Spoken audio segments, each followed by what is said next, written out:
Welcome back to Midcap Radar on CNBC TV18. The midcap space is buzzing around, so let's get talking with one of those midcap stocks that are in focus on the back of the numbers that they came out. We are talking to Vikas Rathee, the Group CFO of Prime Focus. Hi Vikas, thanks so much for joining in to detail your numbers. Vikas, we are aware, as per the notes that were given, that in this quarter, it marked the completion of double negative as well as PFW. So on the back of that, we can't really compare the numbers. But going ahead, can we look at revenues? Now, in the last quarter, you gave us revenues of around 350 crores. So will that be the revenue picture we can look at on a quarter-on-quarter basis? Yes, thank you again for having me here and good to be speaking with you. I think 350 is the number we should be building upon. Okay. I think one of the things you haven't seen in this is the transaction that we're still in the works on the Reliance Media work side. Also, just this quarter, given you have July and August, which is as you can understand, the West, it's a holiday season.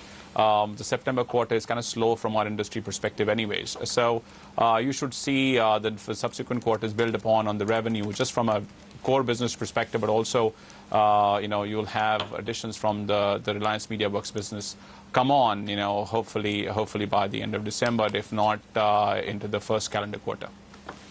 Vikas, hi, afternoon. When we had spoken to you last time, just a few months back, you had given us a margin target of reaching 20% by the end of FY16. In this quarter, your margins have come down to 3%.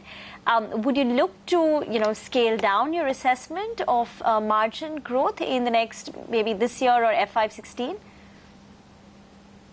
No, not really. I think, we obviously, this was a horizontal kind of a transaction merger, wherein we've, where the DNEG, which is one of the largest players in the VFX market, kind of merged with us on the creative services side. So obviously, there's significant duplication on personnel costs, which is kind of what you see from the margin perspective. We have taken significant efforts already on the reduction of duplication on the personal expenses side, also facilities closure. So I think this is as planned. For integration and consolidation-based transactions, you'll always see one-time impacts of restructuring costs that will come through. We are still very confident on 20+% margins for FY16. All right, Vikas, so if in fact you need to get to that mark, then you'll have to see some reduction on employee costs that you were mentioning. For this quarter itself, employee cost for various reasons was at around 230 crores. Going ahead on a quarter-on-quarter basis, how much can we see that number? And even your other expenditure, that one as well ballooned up to around 100 crores. So with regard to both these two entries, what are the figures that we can look at going ahead?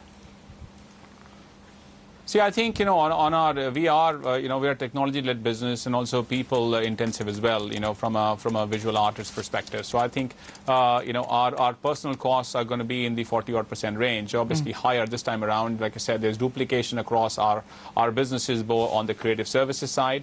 Some of that impact, when you say other costs, fundamentally is some of the restructuring and stuff that's coming through. There's also duplication on facilities, and that also we have kind of cut down during the course of this quarter.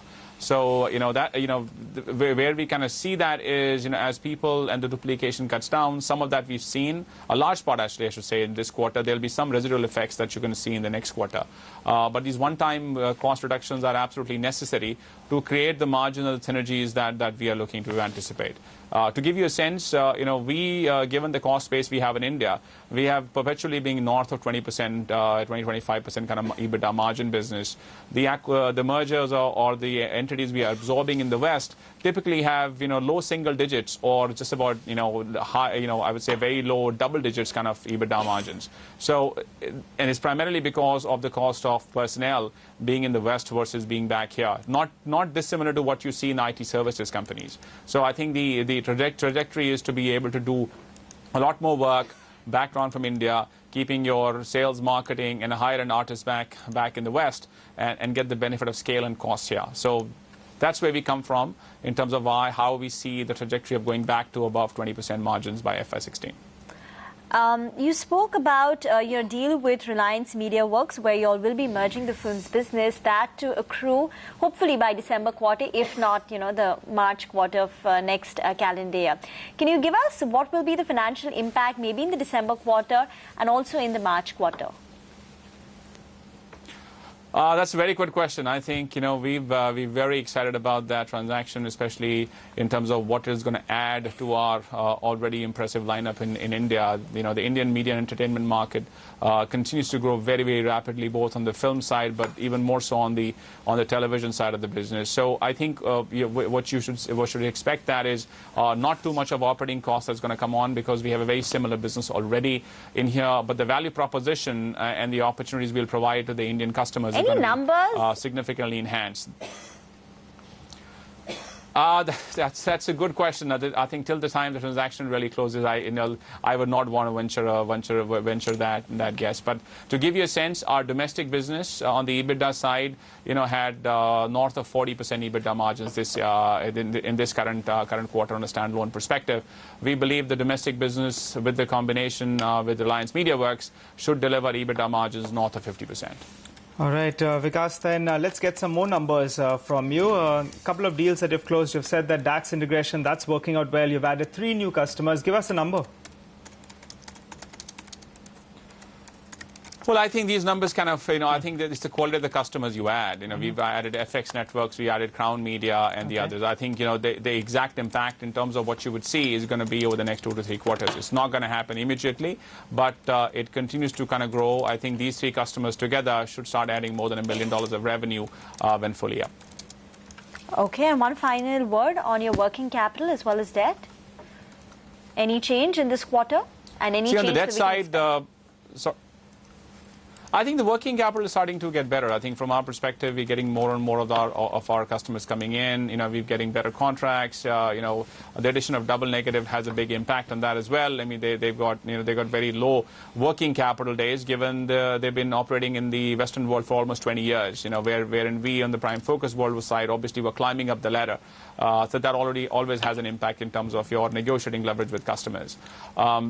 In terms of debt, the debt addition you see primarily is on the back of the double negative merger.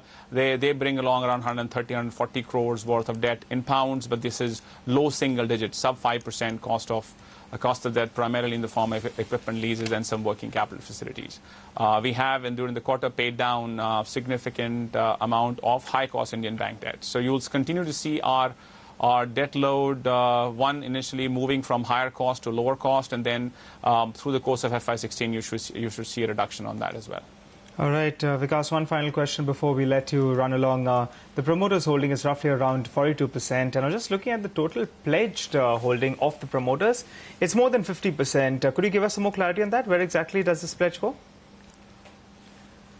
Yeah, see, every single pledge that the promoter has today is in relation to the bank facilities we have at the company level. So not a single share is pledged for their own benefit, or if there is, I think it's very small. So as part of as the banking sector has gone through a fairly stringent time over the last 12, 18 months, and I think promoters need to be tied in, and that's where the banks have been. To give you a sense, we have reduced the pledge significantly over the last 6 months, but I think it'll take another 6 months before it comes down even more. All right, Vikas, thanks so much for joining in and giving us all those details. All the best for the second half of this year.